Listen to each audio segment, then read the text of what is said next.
Uma descoberta que revela muito da nossa história.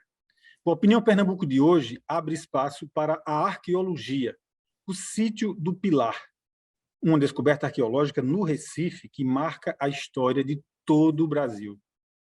Lá já foram descobertos mais de 130 esqueletos, alguns do final do século XVI e início do século XVII, além de cerca de 200 mil fragmentos e objetos que estão sendo analisados para entender os hábitos e conhecer detalhes sobre quem eram as pessoas que viviam no Recife nas décadas de 1500 e 1600.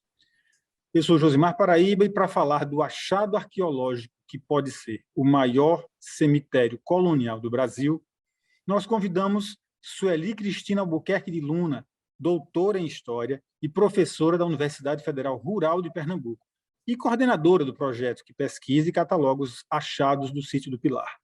Seja muito bem-vinda, professora Sueli. Boa tarde a todos e a todas. É um prazer enorme estar aqui com vocês, né, para divulgar esse trabalho, que é um trabalho de um grupo, de uma equipe, né, e que a gente faz essa coordenação, mas que envolve um quantitativo de pessoas muito grande, né, não só sou eu, né, somos muitos especialistas que trabalham na área.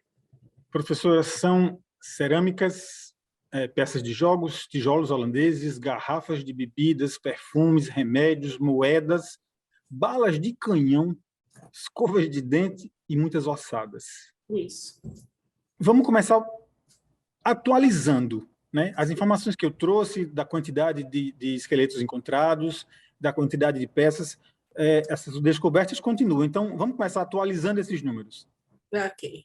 Bem, hoje nós estamos já com 135 esqueletos humanos que foram encontrados, e eles representam, na verdade, dois cemitérios de dois períodos bem distintos, né, da formação do Recife. O primeiro, que é do período colonial, que é justamente onde a gente tem já algumas datações de carbono 14 que estão nos indicando uma data entre 1600 e 1660, ou seja, no final, né, no início do século XVI, final do século XVI e início do século XVII. Então, isso já nos dá algumas informações a respeito de como aquela primeira área, né, uma das primeiras áreas que foi, né, ocupada primeiro pelos portugueses, né? Por que a gente fala com relação a essa questão do português e depois a gente vai falar da questão holandesa, que é aonde esse cemitério se está inserido dentro do contexto da ocupação holandesa do Nordeste, especificamente de Pernambuco. Então, ali onde hoje está o Pilar, foi feito, né, foi construído um forte no final do século XVI, início do século XVII, que é o Forte de São Jorge, né, que era uma das defesas da entrada da Barra do Recife, né, do porto, da área portuária, porque Recife, na verdade, não existia como cidade, era apenas uma pequena vila, e era o porto, né, de onde todas as mercadorias que saíam daqui, né, principalmente a questão do açúcar, e tudo que entrava também, né, toda a parte de mantimentos, de produtos que vinham de várias partes, né, da Europa, principalmente. Mas também a gente tem esse porto que também serviu, né, nessa triste história da escravização, de onde também chegavam os escravos para trabalharem nas plantações de cana-de-açúcar. Professora, são esqueletos bem conservados, eu vi algumas fotos, a gente pode até mostrar algumas fotos para dar uma ilustrada, com mais de 400 anos, né? O que é que fez essa área ter sido pouco manipulada, né? Que durante tanto tempo, né? E possibilitando encontrar tantas peças em tão pouca profundidade, não é isso? Bem, a profundidade é bem grande, né? Esses esqueletos, que são do século XVII, eles estão a mais de 2 metros de profundidade.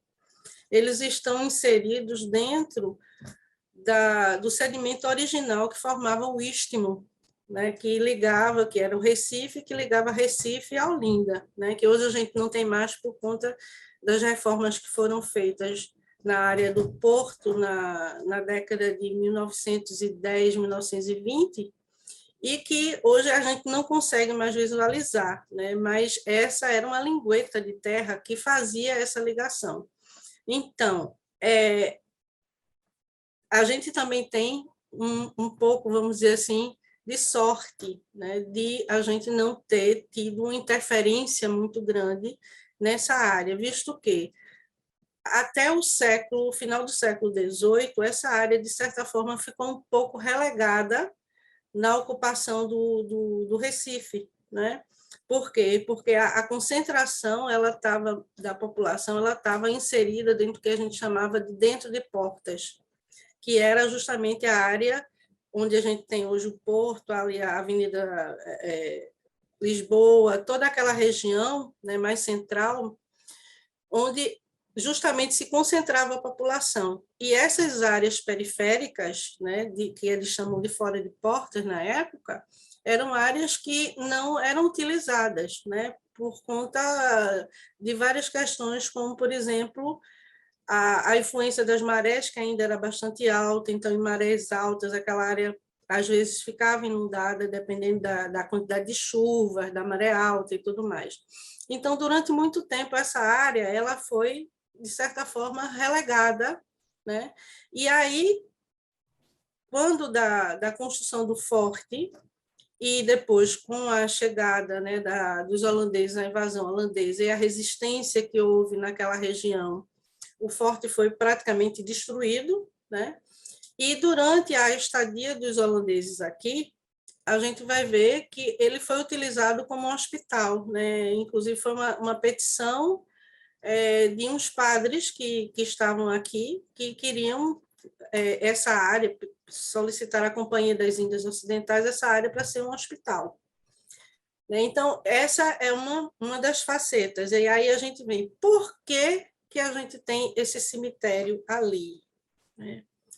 É uma coisa que a gente também está estudando. Né?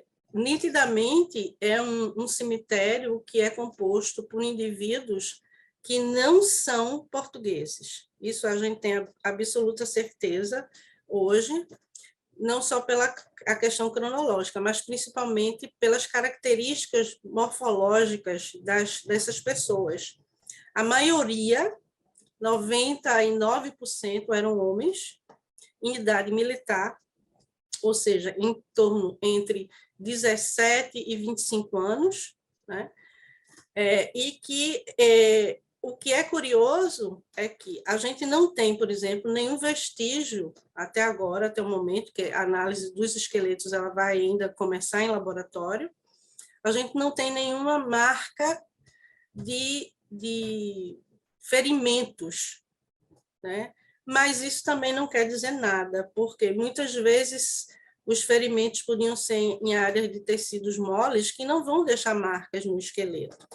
Mas o que é curioso, né, é que a professora Cláudia Minervina, que é especialista na área de bioantropologia, que está sendo a nossa consultora nesse trabalho, que é da Universidade Federal do Piauí, ela nos coloca que o que é interessante é que muitos desses esqueletos eles estão enterrados em covas ou individuais, duplas ou triplas, ou seja, uma cova que tem 2 ou 3 pessoas.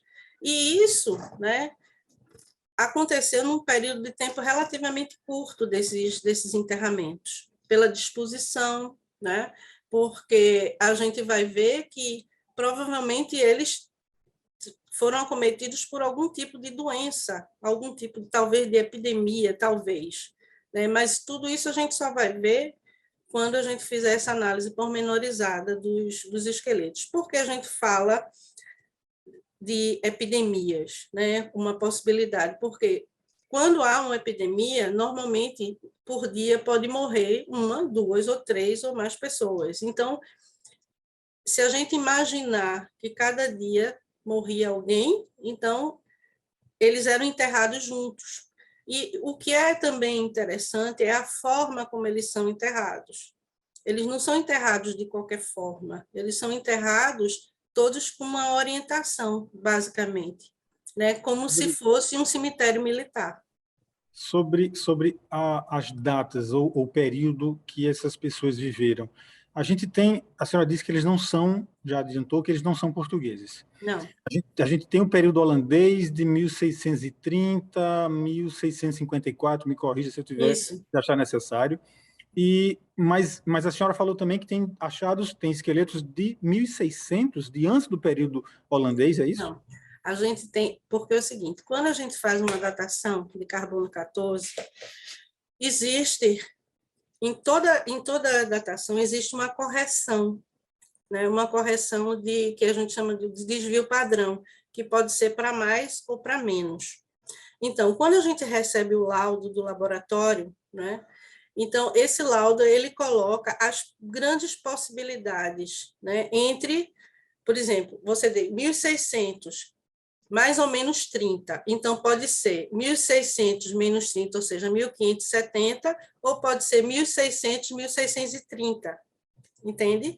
E aí ele dá, dentro do laudo, ele dá as maiores probabilidades. No caso dos esqueletos do Pilar, a maior probabilidade deles está justamente na década de 30 e 40 de 1600, 1630, 1640. Entendeu? Então, é por isso que a gente coloca eles dentro desse período da ocupação holandesa. Não só pela cronologia, mas pelas características, como eu falei, dos próprios indivíduos. São indivíduos extremamente altos, né? Uma média de 1,80 m, 1,85 m, né?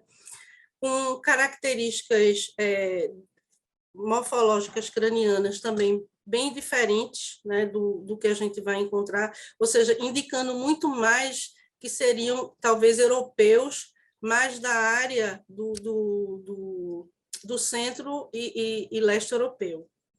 Por quê? A Companhia das Índias Ocidentais, né, ela era uma empresa, né? Então, a gente foi governado não por holandês, a gente foi governado por uma empresa privada.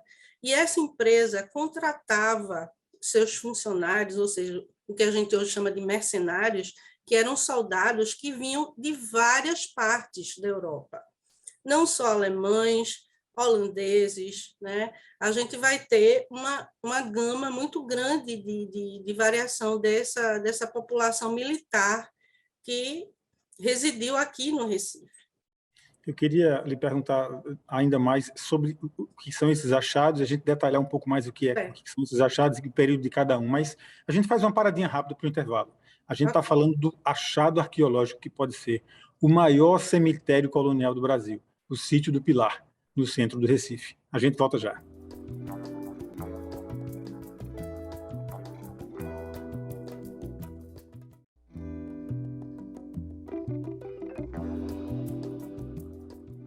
O Opinião Pernambuco está de volta, falando da descoberta arqueológica no Recife, que marca a história de todo o Brasil, o Sítio do Pilar, no centro do Recife, com a professora Sueli Cristina Albuquerque de Luna, que é doutora em História e coordenadora do projeto que pesquisa e cataloga os achados no Sítio do Pilar.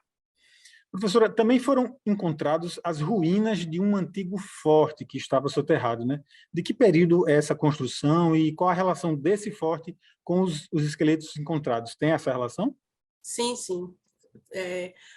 O forte, que é justamente o Forte de São Jorge, que foi construído, como eu falei, no final do século XVI, né? Ele foi destruído, parcialmente destruído com a chegada dos holandeses aqui, e que depois ele foi, né, abandonado. E, a partir desse abandono, já com a retomada da colonização dos colonizadores portugueses, o que aconteceu? Aquele trecho de terra foi doado, né, e uma das condições era de fazer uma igreja ali, né, e foi justamente a Igreja do Pilar que se utilizou de parte das ruínas do forte, de pedras, né, do forte para serem construídas. Então, embaixo da igreja, ao lado, a gente já encontrou os resquícios da estrutura do forte que está por baixo da igreja. A igreja data de 1680. 180, isso. Então, isso. existe uma grande possibilidade de outros elementos, outros achados desse poderem estar debaixo da igreja, né? Mas que não vai poder nunca sair de lá. Não, nunca vão poder sair de lá. A gente vai ver uma partezinha deles que a gente já conseguiu identificar. Mas, logicamente, ninguém vai destruir a igreja para ver o forte. Mas a gente já tem uma partezinha dele que a gente conseguiu já fazer o mapeamento, né? Que a gente vai ampliar um pouco mais essa escavação quando as chuvas, né, melhorarem, né, pararem mais, mas a gente vai conseguir fazer isso também. Professora, o início de tudo isso foi quando a prefeitura decidiu urbanizar, eu acho que criar áreas conjuntos habitacionais, não sei se é essa a questão, isso, lá na área, né? Então, vamos tentar passar rapidamente por essa parte do projeto. Como é que surgiu esse projeto de pesquisa, se o ponto inicial foi esse mesmo, de onde vêm os recursos e até onde esse projeto deve ir? Sim. Esse projeto ele começou em 2015, né? Essa parte em que nós assumimos a responsabilidade da escavação. E foi feita uma licitação pública, onde a Fundação de Apoio à Universidade Federal Rural de Pernambuco ganhou essa licitação, e nós somos a equipe encarregada de fazer o trabalho. Os recursos provêm da prefeitura, né? que é vamos dizer assim, a organizadora de todo aquele projeto habitacional.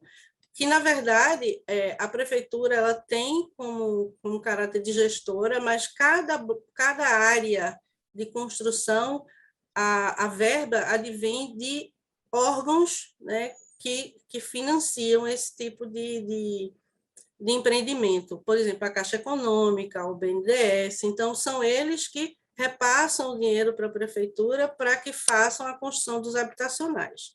Então, a parte da arqueologia, como a área é uma área tombada, né, uma área histórica, se faz necessário que qualquer intervenção que ocorra na região do Recife, que seja feito o acompanhamento arqueológico, né? Então, é por isso que a gente está lá. E uma outra coisa que se precisa ficar assim, muito clara é que jamais o trabalho da arqueologia impediu da continuidade do projeto da prefeitura. Tanto é que hoje nós temos áreas que já estão liberadas lá, mas que ainda não começaram a obra, não por conta da arqueologia, mas por conta de problemas técnicos da prefeitura com a empresa de engenharia que vai construir esses habitacionais. Então, nosso interesse é que as pessoas tenham essa moradia o mais rápido possível. E a nossa previsão é que, na área que hoje a gente está trabalhando, fora as áreas que a gente já liberou, a gente vai até o final desse ano. Eu queria detalhar um pouco mais essa questão, perguntando o que é que vocês esperam que seja feito com o material encontrado e com a área pesquisada. Mas veja, são pelo menos 3 vertentes nessa pergunta. A primeira é o material. Todo esse material, todo esse achado que vocês estão, esses esqueletos e todas essas peças, que finalidade vai ter depois do projeto? O que vai ser feito também com o que não pode ser extraído de lá. Então, se é achado as ruínas de um forte, as ruínas vão continuar lá. Então, que finalidade vocês acham que deveria ter para essa área também?